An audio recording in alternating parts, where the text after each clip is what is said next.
無言の言葉、谷川俊太郎。その家は陽光をまぶしく反射する大屋根で、青空の彼方の見えない天体と交信している。老いたカラマツが無数の黄金の針を降らす秋、若い私はこの山麓で別れの死を推古していた。家は身体を入れる器であるとともに、住む者の精神を律する無言の言葉、動き止まない自然に打ち句読点、いつかつつましく朽ちて墓となる定め。暮らしは事実の本流に飲み込まれ、人の理合集散の目まぐるしさの中で、私はやがて家を離れて漂うようになっていた。一時は大きな彫刻としか見えなかったその家の体温が徐々にまた平熱を取り戻し、体温が徐々にまた平熱を取り戻し、汗せた平面図は未来の古文書となるだろう。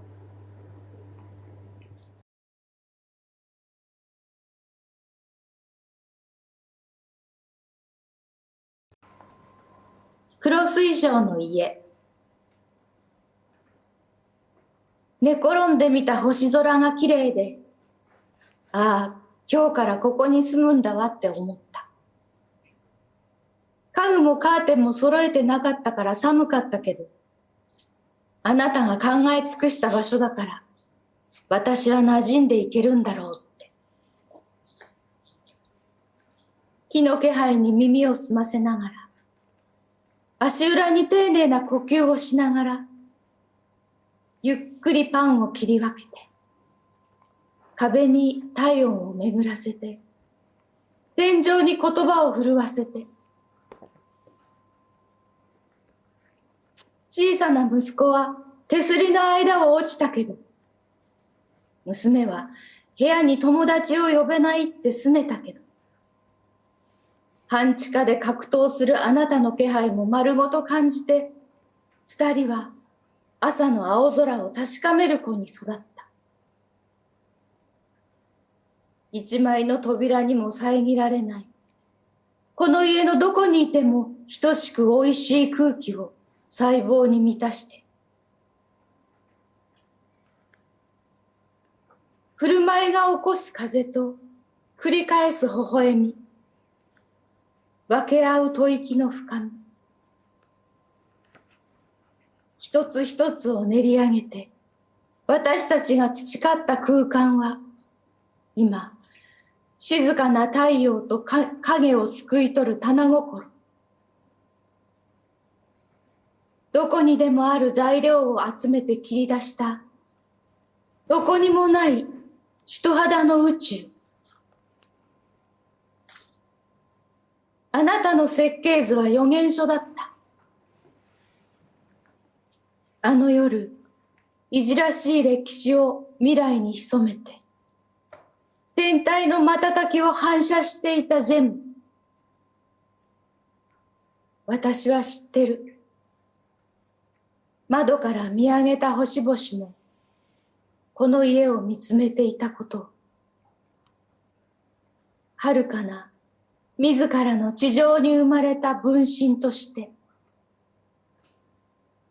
ありがとうございました。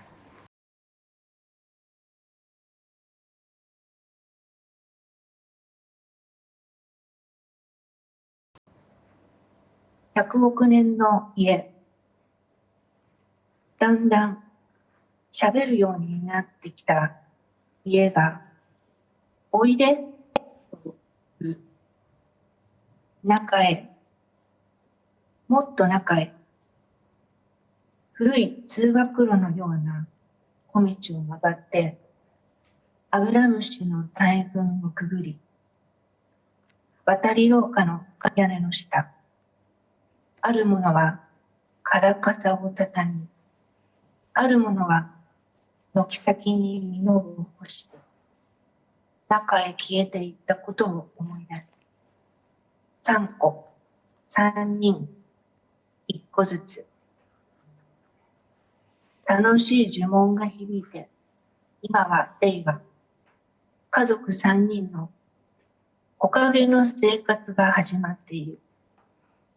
生まれたばかりの子供の体の眩しさを覚えておきたいお父さんとお母さんが搬入前の裸の家の姿をしんと目に焼き付けている。3個、3人、1個ずつ。日暮れのガラス越しに家は入れ子状に3個重なり、それぞれの部屋にいるのに同じ部屋で過ごしている。この紐ほどいてお父ちゃま。ここハサミで切ってお父ちゃま。黒田三郎もその娘の小さなゆりも二人机を並べて座る。この世で最も美しい我孫子の夕方の30分をじっと見つめている。3個、3人、1個ずつ。おいで。時々渾身の声を張り上げて呼ぶのはなぜなのだろう。東回りに穴のない中庭と犬のいない犬小屋と誰のものでもない卵を4つ指差し確認し、私たちはせーので瞳を合わせた。100億年経ったらこの家に戻ってくる。終わりです。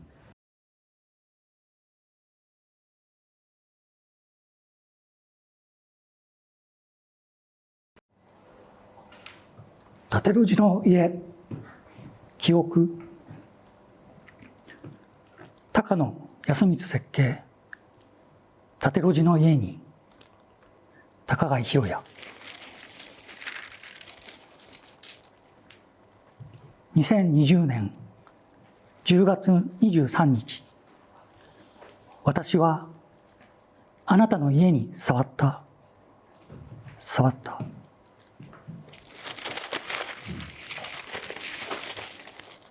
傍らで路地の白い花が揺れ、親指から人差し指からひだが現れて壁を作る。障子の3、横に影が生まれている。子が笑う。縦に時間がずれている。奥の裾から影がまた吹きこぼれてくる。雨が降る。影がたまる。笹の葉なびく。光がこもる。くしびなる鴨居。境のない欄間。畳の丸い影。揺れて揺れて。古い口色の葉打ちは帰って、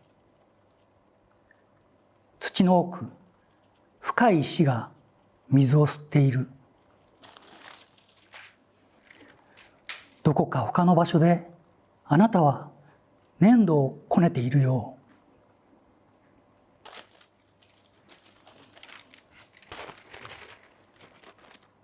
あなたの体が家になっていく。触ることで空間が生まれていく。皮膚と一続きの家。私はまた触れる。家のひだに、間に優しく。肉が共ぶれする。肉の形、影の形を。朝からの雨が小雨になってきて、苔に光が差す。霊のような徳さ、魂のような線量。シダは自然に生えてくるという歌うように、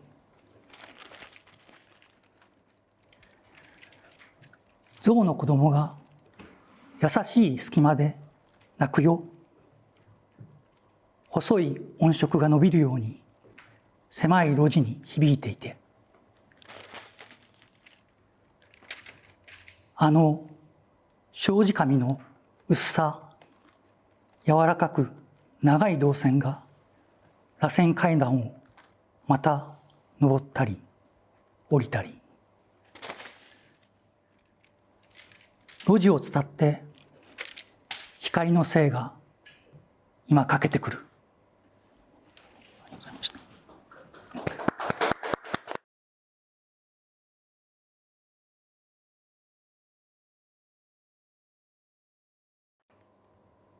そうならば、やっぱり一番上まで行かなくっちゃ。雲の映写、膝端の最上。三角屋根の子供部屋の外では、秋の愛に透明な洗濯物がはためき、懐かしい電球がぽっつり灯ると、並んだ本の背表紙が過去の時間の中に潤み出す。飲まれるために合図を送ってくる。親密に安心して。ここにいると家は一本の木になる。樹液は声や風や蓄積されてうごめく時間なんだなと感じるのです。暖かな川の下。一緒にいるからそっとしておこう。私たちは私たちのまま。あなたはあなたなのだから。木の葉はどの季節にも明滅を続け、光は記憶と光景のどちらも巡る。壁は木だった頃の夢を見て、ぬくもった空気が浸す。隙間という隙間。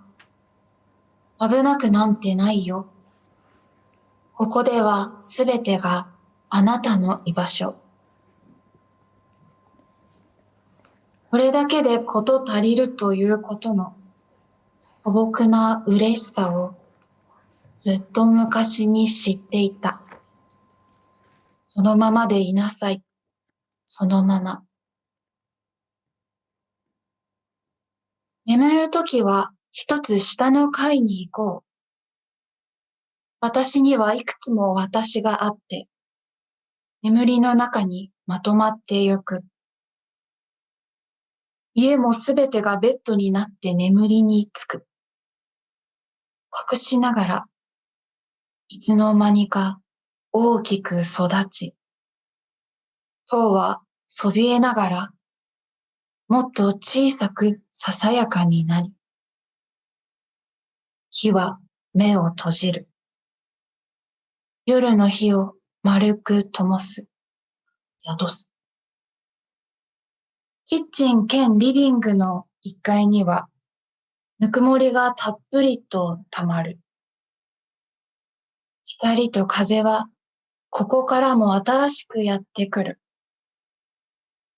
最上階まで一気に吹き上げて、美味しい卵の匂いがしたら、もう朝だよ。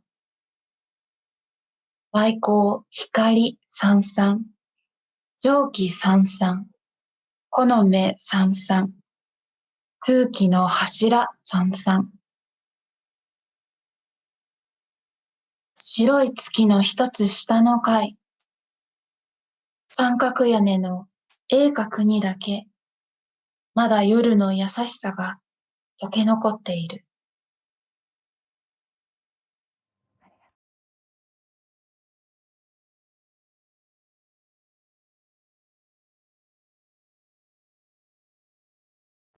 太陽が山の葉に沈むまでの時間を共に過ごそう。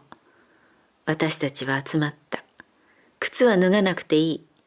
そのことは何を意味するのか。考えているうち、すでに踏み越え、するり入っている。その先にベランダという半外部があって、突端へ出た。校門から喉元へと続く、今登ってきたところの白い坂道。あれは東海道本線、山々の具体的稜線。私たちは分裂し、見分けがつかず、部屋という一つの心を手分けして持つ。火の匂いだ。薪をくべている。言葉も燃えな。人は黙って、いつの間にか何かをする。いつの間にか出会うが死んでいたりする。家は体全体でそのことを知っている。知りながら立っている。建てられたのだが、いつの間にか立っていた。夜が来て、皆家の外へ出る。夜も出た。振り返ると、見たことのない一軒家が立っている。鍵をかける人がいるが、待って。私がまだ中にいる。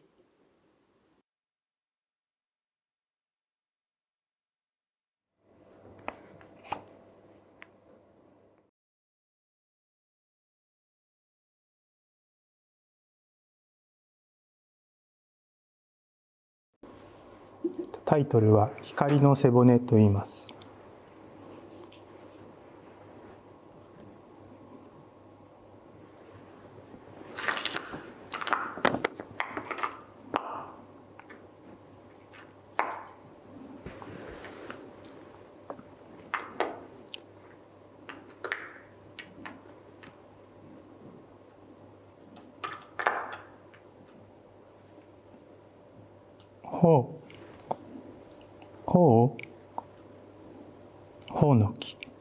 ほのき、はぜ、ピアノの鍵穴、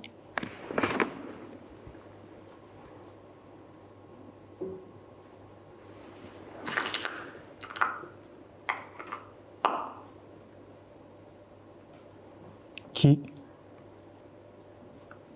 薪、ほうき、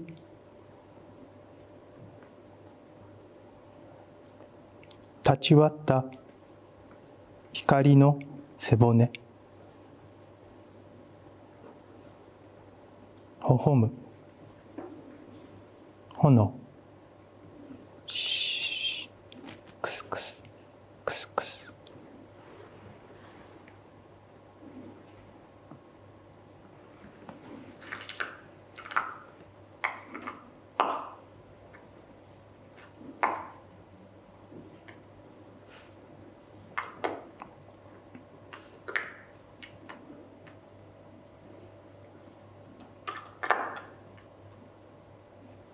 朝が朝としてある不思議だ。お入り、震え、しー、くすくす、くすくす。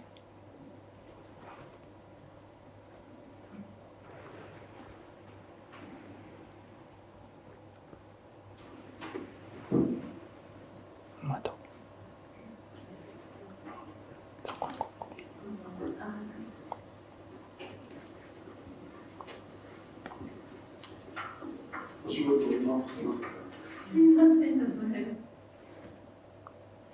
色のない重みで枝が少し揺れた。四十から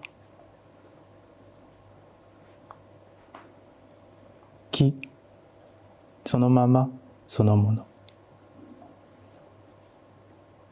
いない息子の自転車。刻一刻、刻一刻、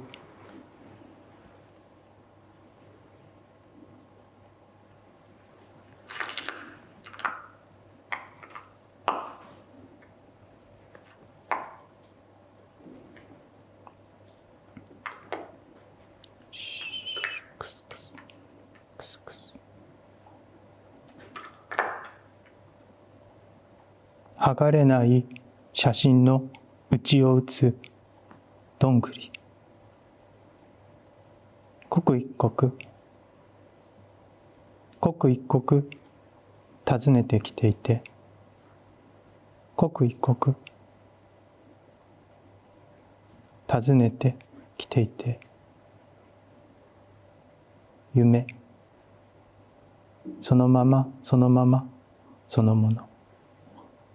クスクスクスクス。シー。光そのままそのままそのもの。クスクスクスクス。シー。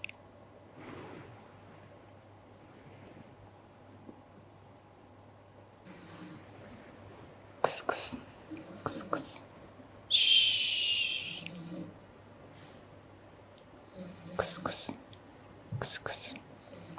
シー。クスクスクスクス。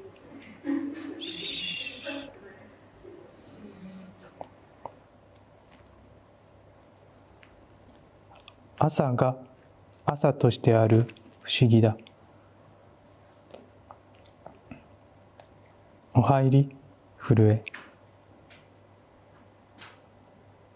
あ、遠い日の廊下を車椅子の娘が。以上です。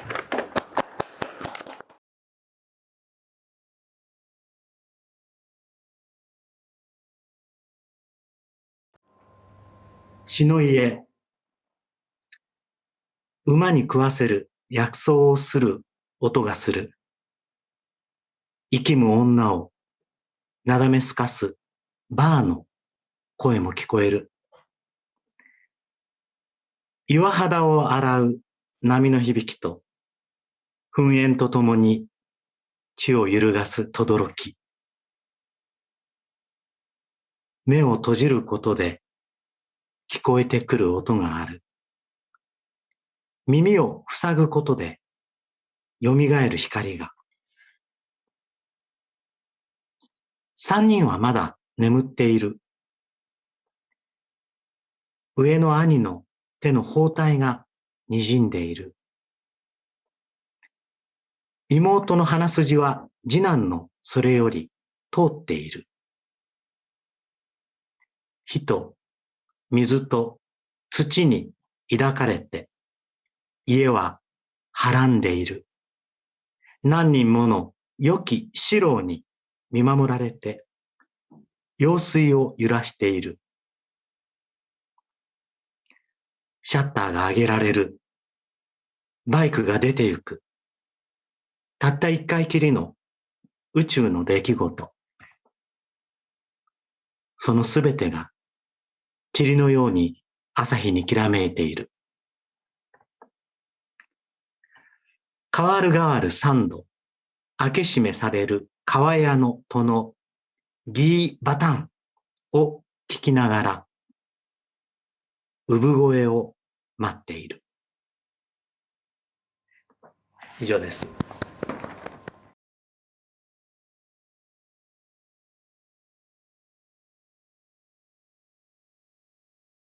その日、暑い夏のある一日、あたかも時間そのものであるかのようにコンクリートが注がれていく土台へと、時間そのもののように。タッチタッチタッチと音が聞こえる。職人さんが木槌で土台を叩いている音が。タスタスタスと音が聞こえる。これはまんべんなく注がれているかどうか確かめる音が。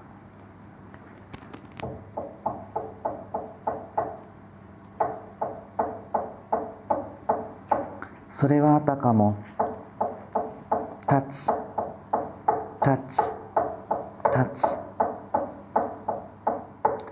これから建つ家の土台のコンクリートたちの職人さんたちの奏でるオーケストラのよう。それはあたかも時間そのもののようにコンクリートが注がれていく土台の中に時間そのもののように。職人さんが木槌で今コンクリートを注がれた土台を叩いている。タチタチタチタチタチタチタチ。まんべんなく注がれているかどうか、タスタスタスタスタスタス音でわかるのだという。タチタチタチ。その傍らで建築家と詩人らが住宅にまつわる映画の話をしている。ジャック・タチとかタルコフスキーとか。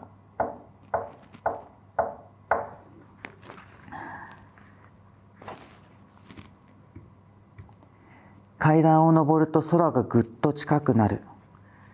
ここはあたかも島だ。昭島。あまりにも明るい空が広がっていて、傍らでは木々がさやさやと。むき出しのコンクリートが光の角度で柔らかいさまざまな表情を見せている。その島であらかじめそこにあったかのように。時間のただ中に佇んで、これから訪れる時間を待っている時間の形をしている。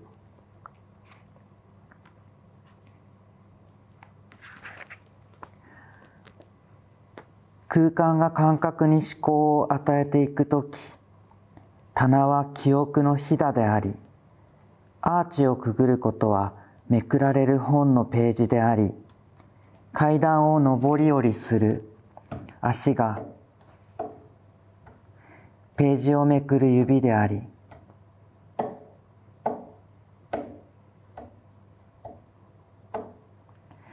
生活していくことのスクラップブックを分厚く温かくしていく。